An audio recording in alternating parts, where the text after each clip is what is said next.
Madalas ba kayong nagigising ng pakiramdam ay mabigat ang katawan, masakit ang mga kasukasuan, o pagod na kahit kakagising pa lang? Pakiramdam ba ninyo ay parang bawat taon na dumadaan ay may bagong sakit na nararamdaman o bagong gamot na kailangan ninyong inumin? Madalas, habang tayo ay tumatanda, unti-unti nating tinatanggap na ang patuloy na pananakit, ang pagkalimot, at ang mahabang listahan ng mga iniinom na gamot araw-araw ay bahagi na ng pagtanda. Napakadali nating paniwalaan na kailangan na lang nating harapin ito na ang pinakamagagandang taon ng ating buhay ay nasa likod na natin. Parang unti-unting nawawala ang ating sigla, umabagal ang ating mga katawan, at hindi na kasing talas ang ating mga isip tulad ng dati. Ang bigat ng pakiramdam na ito ay parang kadena na humahatak sa atin pababa at tila imposible ng makalaya. Pero paano kung sabihin ko sa inyo na may isang simple, pang-araw-araw na gawin, isang bagay na matagal ko nang sinusunod na nagpapanatili sa akin sa edad na 92 na mas malakas, mas matalas ang isip at mas masigla kaysa sa maraming tao na kalahati lang ng aking edad at hindi ko kailangan ng kahit anong reseta ng gamot. Hindi ito tungkol sa mamahaling paggamot o komplikadong dieta. Ito ay tungkol sa isang nakagawiang umaga na nakatuon sa simple at natural na paraan upang mapalakas ang inyong enerhiya, mapabuti ang inyong panunaw, patalasin ang inyong memorya, panatilihing matibay ang inyong mga kalamnan, at makatulog kayo ng mahimbing tulad ng isang sanggol. Manatili po kayo hanggang sa uling bahagi ng video na ito. Dahil meron akong isang bagay na tunay na nakakagulat na ibabahagi sa inyo na siyang nagbubuklod sa lahat ng ito. Kaya, paano ko sinisimula ng aking araw para maramdaman ang lahat ng ito? Nagsisimula ito bago pa man ako bumangon sa kama.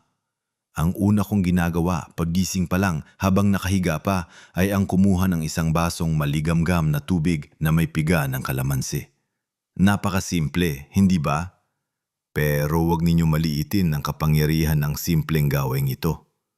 Alam niyo, habang natutulog tayo, ang ating mga katawan ay nagiging dehydrated.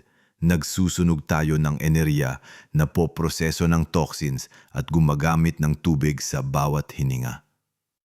Kaya, paggising, ang ating mga internal na sistema ay nangangailangan ng panibagong supply ng tubig upang gumana ng maayos. Ang pag-inom ng maligamgam na tubig na may kalamansi sa umaga ay parang pagbibigay ng isang malaking, mainit na yakap sa inyong buong sistema ng panunaw. Tinutulungan itong gisingin ang inyong metabolism, nililinis ang inyong digestive tract at nabibigay ng maagang dosis ng vitamina C mula sa kalamansi. Maraming tao nagsisimula ng araw sa kape at wala namang masama doon. Pero isipin ninyo kung ano ang nagagawa ng kape. Pinapabilis nito ang tibok ng puso at minsan nagdudulot ng panunuyo. Ang maligamgam na tubig naman ay unti-unting gumigising sa inyong katawan. Para sa akin, pagkatapos kong uminom ng maligamgam na tubig na may kalamansi, nararamdaman ko na parang nabubuhay ang bawat bahagi ng aking katawan. Lumuluwag ang aking panunaw at madalas kaagad ako nakakaramdam ng pagkadumi. At alamin nyo, ang regular na pagdumi ay isang malaking susi sa pagpapanatili ng malusog na katawan, lalo na sa ating edad. Kung kayo ay madalas nakakaranas ng constipation, subukan nyo ito ng tuloy-tuloy sa loob ng isang linggo. Siguro makikita ninyo ang pagkakaiba. Hindi lang ito nakakatulong sa panunaw, kundi nakakatulong din sa pagtanggal ng mga toxins sa katawan. At dahil sa kalamansi, nakakatulong din ito sa inyong immune system. Nagbibigay protection laban sa sipon at iba pang karaniwang sakit. Kung wala kayong kalamansi, lemon ay pwede rin o kahit maligamgam na tubig lang. Ang mahalaga ay ang pagbibigay ng hydration sa inyong katawan bago pa man kayo kumain o gumawa ng anuman. Ito ang pundasyon ng aking malusog na umaga. Pagkatapos kong inumin ang aking maligamgam na tubig, hindi ako agad bumabangon. Habang nakahiga pa ako, unti-unti kong ginigising ang aking katawan sa pamamagitan ng ilang simpleng pagunat. Hindi ito kailangan na maging komplikado o masakit. Isipin ninyo, ang ating mga katawan ay parang mga makina na matagal nang nakaparada. Kailangan muna nating ilubricate at dandang gisingin ang mga bahagi nito bago natin paandarin ng todo. Nagsisimula ako sa paggunat ng aking mga braso pataas. Palang gusto kong abutin ang kisame at pagkatapos ay idikit ang aking mga paa, inunat ang mga ito pababa. Parang gusto kong pahabain ang aking buong katawan. Pagkatapos, dahan-dahan kong ililiko ang aking leeg pakaliwa at pakanan, marahan, upang gisingin ang mga muscles sa leeg. Sunod, ang aking mga balikat, pinapagalaw ko ang mga ito paikot, paitaas at pababa. Naklan. Hindi to ang tipo ng ersisyo na nagpapawis, kundi ang pag-iinat na nagpapakaba sa mga kasukasuan, nagpapabilis ng sirkulasyon ng dugo at naghahanda sa aking katawan sa araw na darating. Para sa akin, ang pag-iinat sa umaga ay hindi lamang pisikal. Ito ay isang oras din para kumonekta sa aking katawan. Pinakinggan ko kung ano ang nararamdaman nito. May masakit ba? May kailangan bang mas bigyan ng pansin? Kahit simple lang ang mga pag-inat na ito, malaki ang epekto nito sa aking flexibility at balanse na napakaalaga habang tayo ay tumatanda. Naalala ko nung mas bata pa ako, akala ko walang katapusan ng aking lakas. Ngunit habang lumalipas ang panahon, naramdaman ko ang pagtigas ng aking mga joints at paghina ng mga muscles. Kaya naman, mas pinahalagahan ko ngayon ang bawat maliliit na galaw na nagpapanatili sa akin na aktibo. Hindi kailangan na mag-enroll sa gym o gumawa ng matitinding ehersisyo, kahit ang paglakad-lakad lang sa loob ng bahay o pag-akyat at pagbaba ng hagdan ng dahan-dahan kung meron kayo ay malaking tulong na. Ang mahalaga ay ang regular na paggalaw na ninyong katawan. Kung kaya ninyo, subukan ninyong maglakad-lakad ng kaunti sa labas ng inyong bahay. Kahit 10 minuto lamang, makakatulong na ito sa inyong mga kasukasuan at sa inyong mood. Tandaan, ang katawan na gumagalaw ay katawan na nanatiling bata. Ito ang aking simula ng araw. Pagkatapos kong magpainit sa pag-inat at uminom ng maligamgam na tubig, ang susunod kong hakbang ay ang pagbigay ng sustansya sa aking sarili mula sa loob. Para sa akin, ang almusal ay hindi lamang basta pagkain. Ito ang fuel na magpapalakas sa akin sa buong araw, kaya mahalaga na ito ay maging masustansya at nagbibigay ng matagal na enerhiya. Hindi ako mahilig sa mga matatamis na tinapay o mabilis na pagkain na puro asukal at walang sustansya. Ang paborito kong almusal ay madalas na simpleng oatmeal na niluto sa tubig at nilalagyan ko ito ng sariwang saging na hiniwa-hiwa at minsan ay nagdaragdag din ako ng mga mani o buto para sa dagdag na fiber at healthy fats. Ang oatmeal ay napakabuti sa panunaw dahil sa fiber ito at nakakatulong din ito upang panatiling stable ang inyong sugar level na napakahalaga lalo na sa ating edad. Kung hindi kayo mahilig sa oatmeal, pwede rin naman ang malunggay sa itlog o kaya ay itlog na may gulay. Ang tolang, Ang mahalaga ay kumain kayo ng buong pagkain. iyon nagbibigay ng tunay na lakas. At hindi lang panandaliang enerhiya.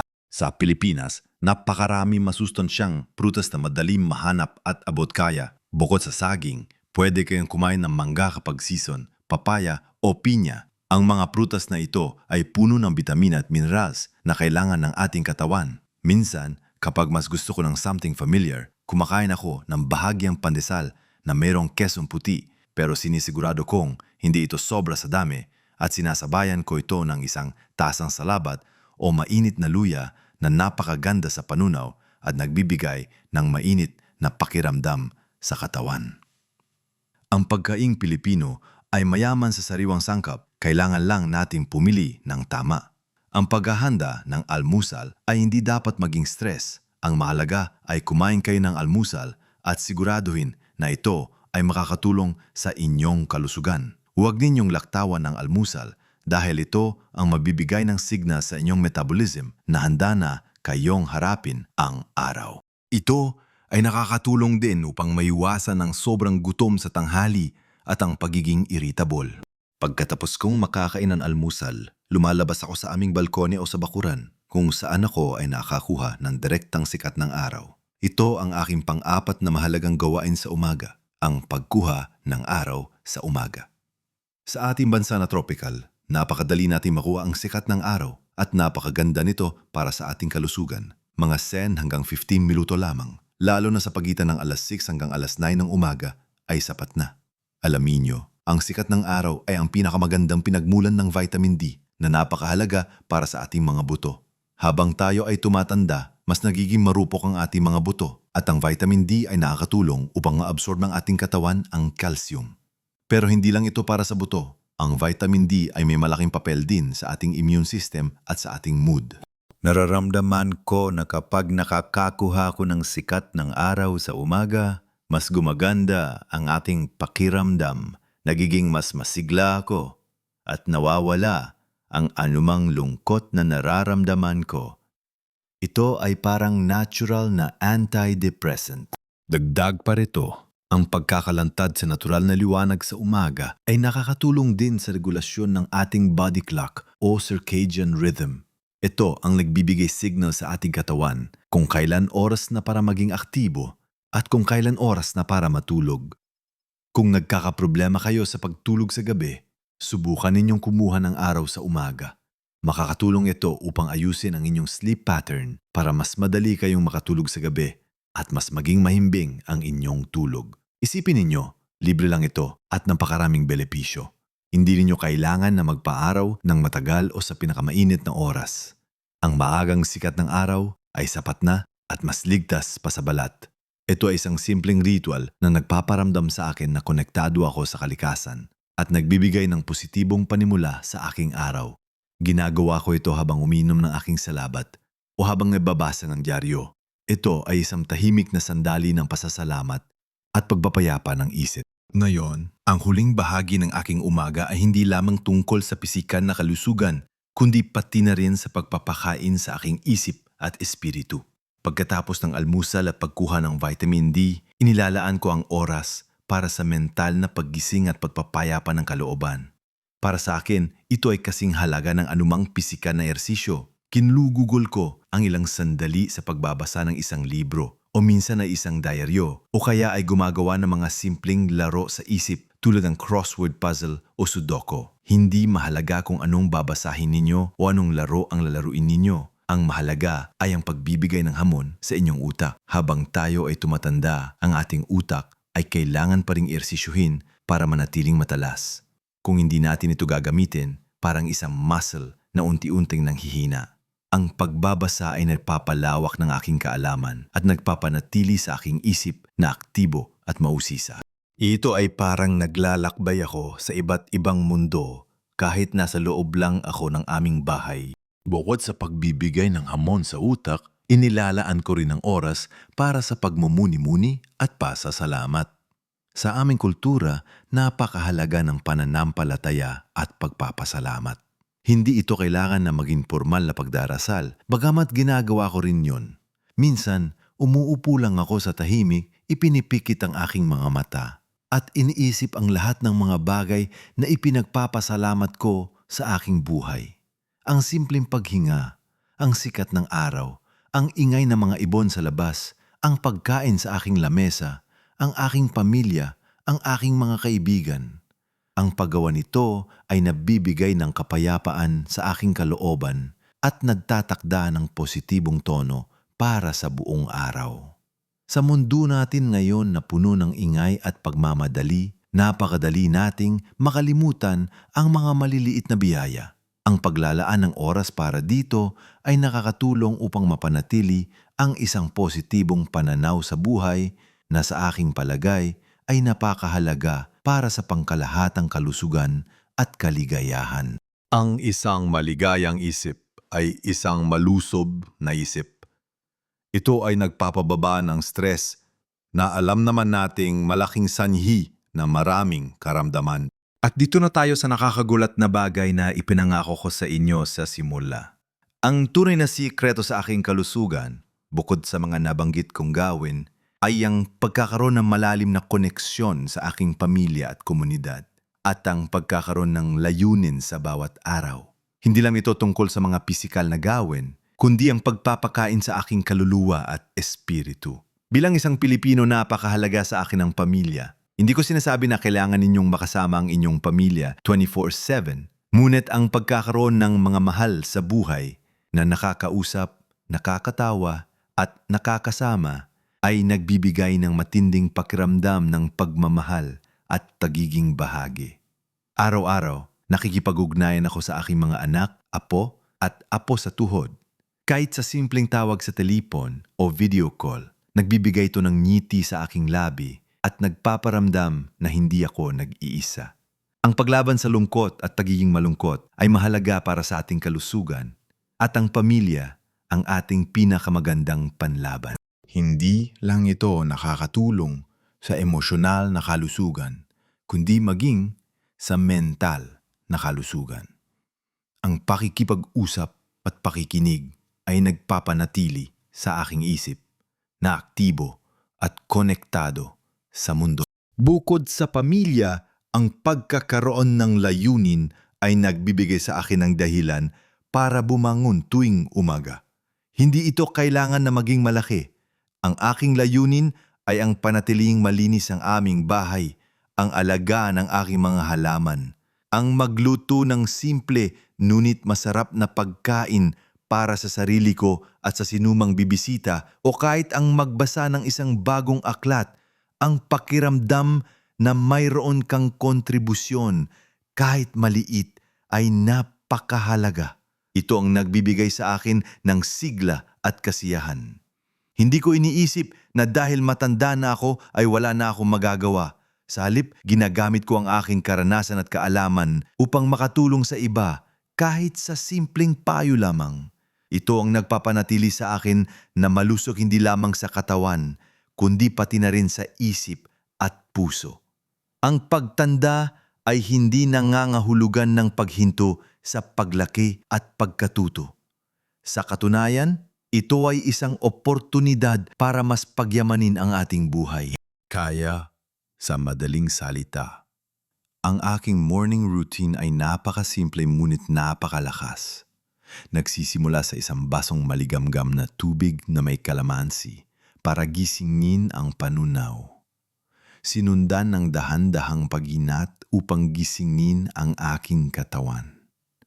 Pagkatapos ay isang masustansyang almusal para sa enerhiya.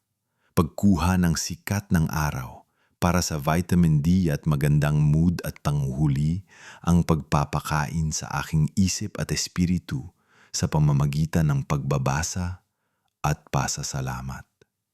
Higit sa lahat, ang pundasyon ng lahat ng ito ay ang aking mga koneksyon sa pamilya at ang pagkakaroon ng layunin. Tandaan po ninyo, ang pagbabago ay hindi kailangang maging biglaan. Kahit ang maliliit na pagbabago ay maaring magdulot ng malaking pagkakaiba sa inyong kalusugan at kaligayahan.